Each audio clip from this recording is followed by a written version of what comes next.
Hello again, YouTube. Another retro inspired video. These are going to be basically a couple of short shots of my 8-bit Nintendos, my 8-bit Nintendo consoles that I've managed to pick up over the years. Living in Europe, or Dublin to be exact, I think most of us have seen these big huge bricks. And at the time I remember thinking, wow, these are amazing. I had a Spectrum 48K and I really wanted one of these. And I'd been to friends' houses and I got to play the Mario games, Ninja Turtles obviously being a really big favourite, even though now it's slated. And I always wanted one, but I never actually got one during those years. It was some time later that I managed to pick one up. And it's fantastic to own one. It really is. It's one of those things, you've always wanted to have it and now you finally got it, and it really does live up to your memories. It's great. And a couple of years ago we went on our first trip over to Tokyo, and I managed to pick up something slightly different, so I'm going to grab that now. And that was the Famicom. Good bit smaller than the European juggernaut or brick. Good bit smaller, and it's so cool. The colours are fantastic. I love this kind of I assume originally white, probably. It's faded a little. The joypads plugging into the side. Obviously they've really short cables on them, as you can see there from the shot, so you don't want to be right up to the TV playing.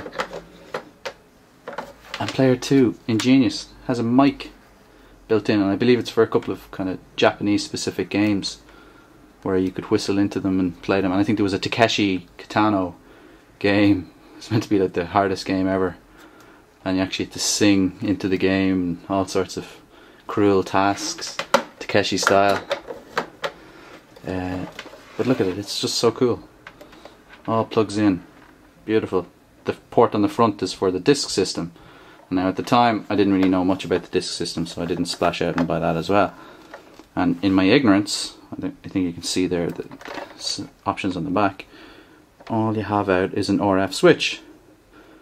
Now bearing in mind that in Europe, well, we're on PAL, and our TVs certainly don't tune into any Japanese TV signals, so I've never been able to get this little bad boy working. Well, I lie. Briefly I got it working on a very old TV, and I got to see a picture of Mario running about, and that was about it. I was afraid to go any further with it, and I've since learned that you can actually modify to produce an RGB output on them.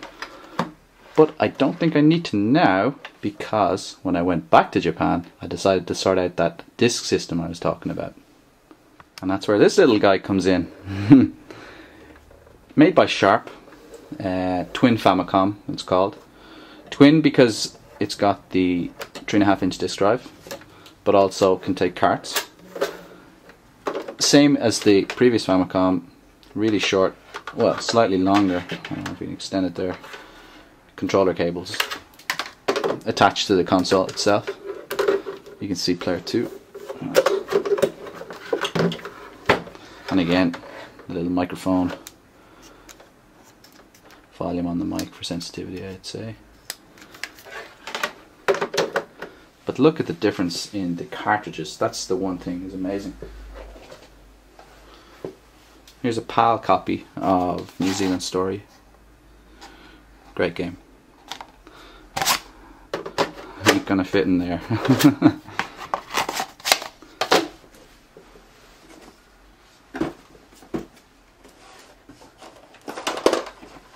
Whereas the Japanese got these fantastic cool little cartridges.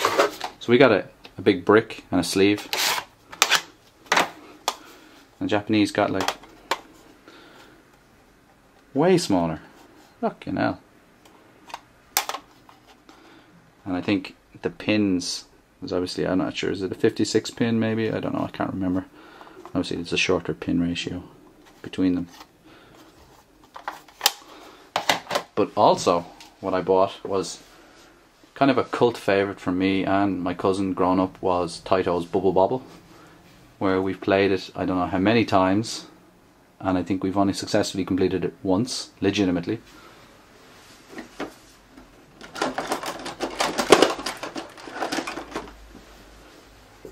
I searched high and low for this little guy. It's obviously a 3.5-inch disc for the disk drive system, and no instructions, unfortunately, no case, just this little sleeve. And I guess the only hint of it being anything related to Bobble is bub. You can see it there, bub. I think you can. So what I'm going to do is going to stick on a few little gameplays from the Twin Famicom and see what you think. Okay, so I have the machine hooked up. Granted, it's just to a VGA monitor and obviously isn't the best picture that's possible with this, but you know, it's good to see these demos all the same. So I'm going to show you the disk system first and then we'll go from there. That's the intro.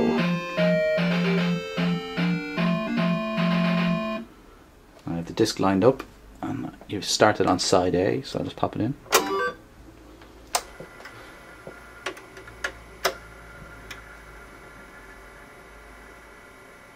As you can see, it takes a while to load. And nice retro feel. So straight into Bobble, but not quite straight into it just yet. Watch. So I want to play one player. Set B side. So you pop out the disc, you flip it over to the B side, pop it back in.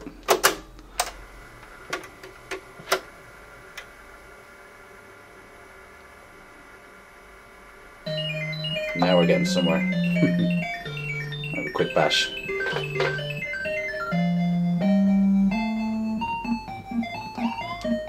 I actually have the PCB for this as well on the arcade cabinet, but it's got some issues which I haven't had time to resolve, so I've been making videos instead.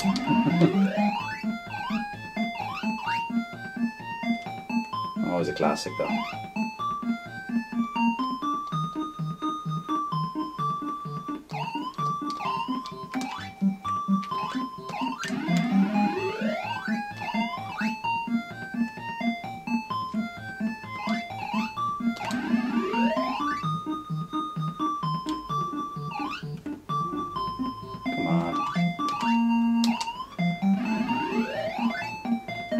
Obviously the real cheat way to get your points up, you'd have to run up by 10 every time.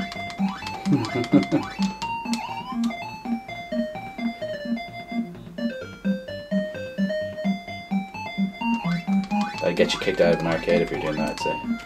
Ah.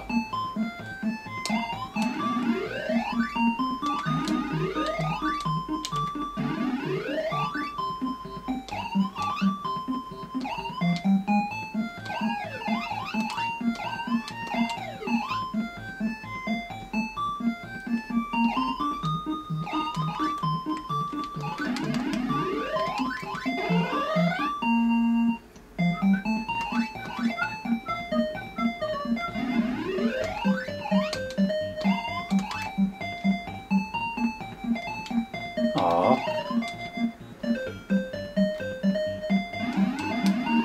There you go.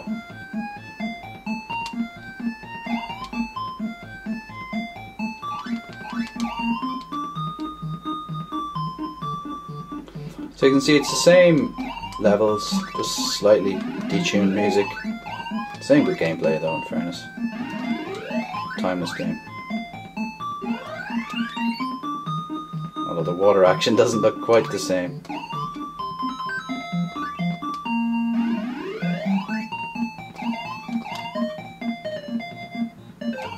No sign of the umbrella for cheating past a few levels.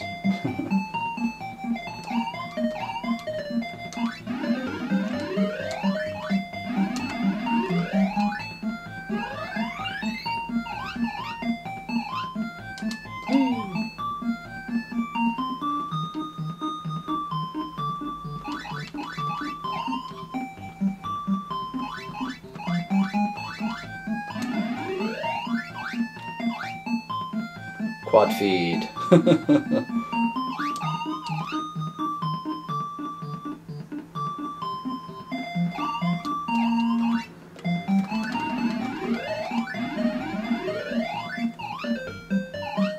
worry, I won't subject to much more of this. I'll throw on some few more games now and see what I've got. I'm going to surprise you with.